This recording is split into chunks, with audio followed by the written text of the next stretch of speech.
말씀과 함께하는 하나님의 행복의 소리. 이 시간에는 창세기 11장 1절에서 9절의 말씀을 가지고 라운 큐티 시작하도록 하겠습니다. 사람들이 모여 탑을 쌓아 하늘에 닿게 하려고 하지만 하나님께서는 언어를 혼잡케 하셔서 그들을 흩으십니다. 온 땅의 언어가 하나고 말이 하나였습니다. 그도 그렇듯이 그 출발이 노아와 그의 세 아들이었기 때문이죠. 이에 동방으로 옮기다가 시날 평지에서 그들이 만납니다. 거기서 거류하며 서로 의논해서 성읍과 탑을 건설해서 그 탑 꼭대기를 하늘에 닿게 하여 우리의 이름을 내고 온 지면에 흩어짐을 면하자고 의논합니다. 그렇게 사람들은 성읍과 탑을 건축해 나갑니다.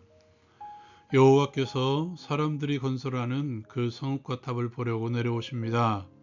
그리고 말씀하십니다. 이 무리가 한 족속이요 언어도 하나이므로 이같이 시작하였으니 그 하고자 하는 일을 막을 수 없으리로다. 우리가 내려가서 거기서 그들의 언어를 혼잡케 하여 서로 알아듣지 못하게 하자 하십니다. 여호와께서 거기서 그들을 온 지면에 흩으심으로써 도시 건설하기를 그칩니다. 그 도시 이름을 바벨이라 부릅니다. 이는 여호와께서 거기서 온 땅의 언어를 혼잡케 하셨기 때문입니다. 그렇게 여호와께서 그들을 온 지면에 흩으십니다. 적용을 위해 함께 나누기를 원합니다. 먼저 바벨을 쌓은 사람들에 대해서 함께 나누기를 원합니다. 노아와 세 아들로부터 퍼져나간 사람들, 종족과 백성들, 그들은 언어와 말이 하나가 됐죠. 하나 된 언어, 그리고 서로 교류함으로써 힘을 쌓아 나가는 그들이 결국 하고자 한 것은 성읍과 탑을 쌓는 것이었습니다. 어딘가 유사하지 않습니까? 동생을 죽인 가인이 여호와 앞을 떠나서 한 일이 바로 자녀를 낳고 자녀를 위한 자녀의 이름으로 성을 건축한 것입니다.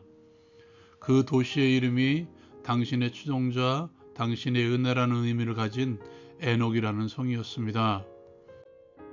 자기만의 성을 건축한다는 것은 보호와 과시의 의미가 있죠. 자신을 보호하기 위한 수단, 그리고 그 크기와 높이를 통해서 과시하기 위한 수단이죠.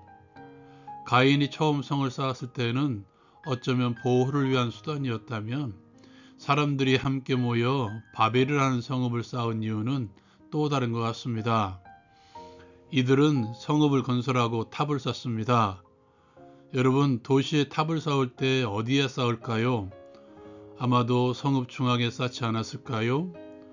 그리고 그 탑을 그들은 하늘에 닿게 해서 우리의 이름을 내고 온 지면에 흩어짐을 면하자 합니다. 하늘까지 닿게 하는 높은 탑의 유용.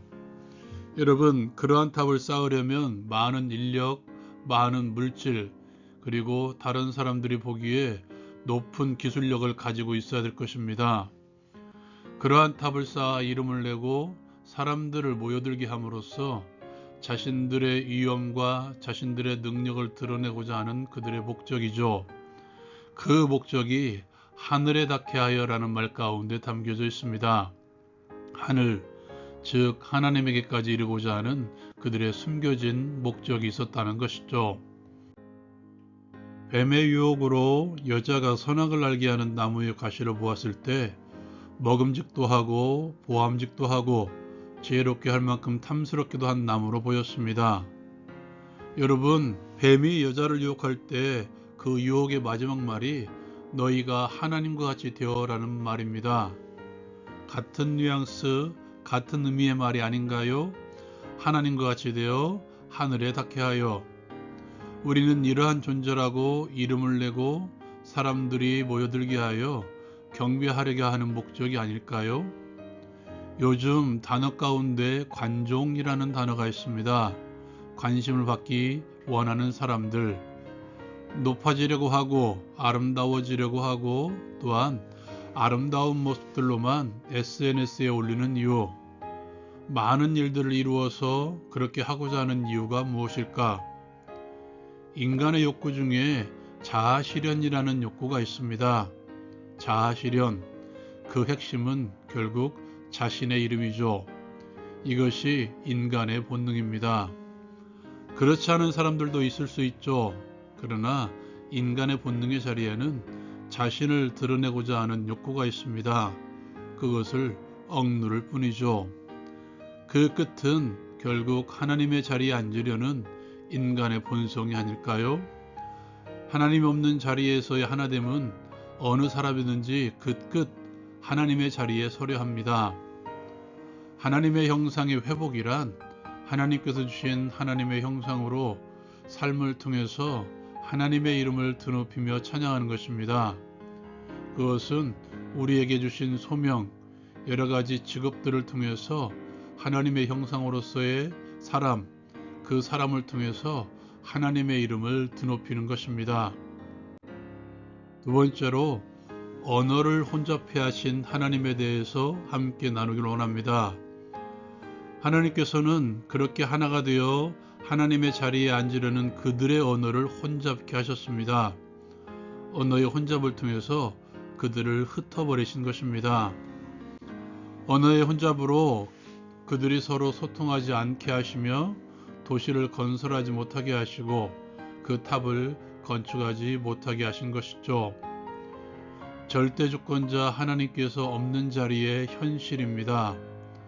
서로 하나님을 배척하는 데는 하나가 되지만 스스로 하나님의 자리에 앉아야 되기 때문에 결국 소통이 되지 못하며 혼잡하게 될 수밖에 없습니다. 이것은 교회에서도 마찬가지인 것 같습니다. 그리스도 예수가 머리가 되지 않는 언어는 혼잡스러울 뿐이고 분쟁만이 일어날 뿐이죠. 그 대표적인 교회가 성경 가운데 등장하는 고린도 교회입니다. 그 교회를 향해서 바울이 처음 내뱉은 말이 무엇인 줄 아십니까? 같은 말을 하고 같은 마음, 같은 뜻으로 온전히 합하라는 선포였습니다.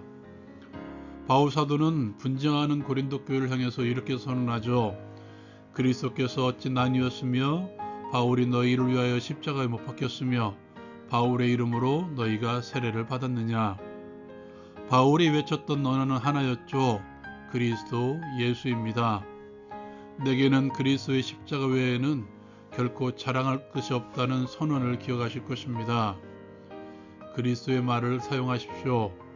그리스도의 복음, 그리스도 예수의 복음의 말로 하나가 되십시오. 그렇게 그리스도 예수로 하나가 되십시오. 언어를 혼잡케 하셔서 하나님께서 하신 일은 그들을 흩으신 것입니다. 하나님께 닿으려는 그들의 교만함을 하나가 되지 못하게 하고 흩어버리신 것이죠. 하나님께서는 교만함을 흩어버리십니다. 그러나 반대로 예수 그리스도의 마음, 겸손한 자들을 모아 예수 그리스도를 중심으로 하나가 되게 하십니다. 이것을 기억하십시오. 그리고 예수 그리스도의 마음을 품고 흩어지십시오. 첫사람 마담을 만드셨을 때 하나님께서는 생육하고 번성하여 땅에 충만하라고 선언하셨습니다. 방주를 통해 노아와 그의 아들들을 구원하신 하나님께서는 그들에게 동일한 명령을 하셨습니다. 생육하고 번성하여 땅에 충만하라. 하나님의 형상으로서 사람이 할 일은 하나님의 형상을 가진 삶을 살아가는 자들로 이 땅에 충만하게 하는 것이죠. 이것은 승천하시기 전에 예수님의 지상대명과도 같은 맥락인 것 같습니다. 너희는 가서 모든 족속으로 제자를 삼아 아버지와 아들과 성령의 이름으로 세례를 주고 내가 너희에게 분부한 모든 것을 가르쳐 지키게 하라. 비록 스데반이라는 걸출한 하나님의 사람의 순교가 있었지만 예루살렘에만 머물러 있던 제자들을 박해라는 도구를 통해서 사마리아로 소아시아로 흩으셨습니다. 유대인에게만 국한되었던 그들의 복음 전파를 더 넓게 흩어버리신 것이죠. 오늘날 교회가 힘써야 될 것이 바로 이것입니다. 함께 모여 그리스도를 중심으로 하나가 되고 흩어져 그리스도의 마음으로 그리스도의 말 복음을 전하는 것입니다. 여러분 지금 그러한 삶을 살아가고 계신가요? 적용을 위한 기도의 시간. 하나님 없이 쌓아 올린 우리의 탑들을 무너뜨리게 하옵소서. 온전히 예수 그리스도의 이름만 높이게 하시고 예수 그리스도의 복음의 말들만 선포하게 하옵소서. 예수님의 이름으로 기도합니다. 아멘. 누구라도 바벨을 쌓아 올리고자 하는 욕구가 있죠. 기억하십시오.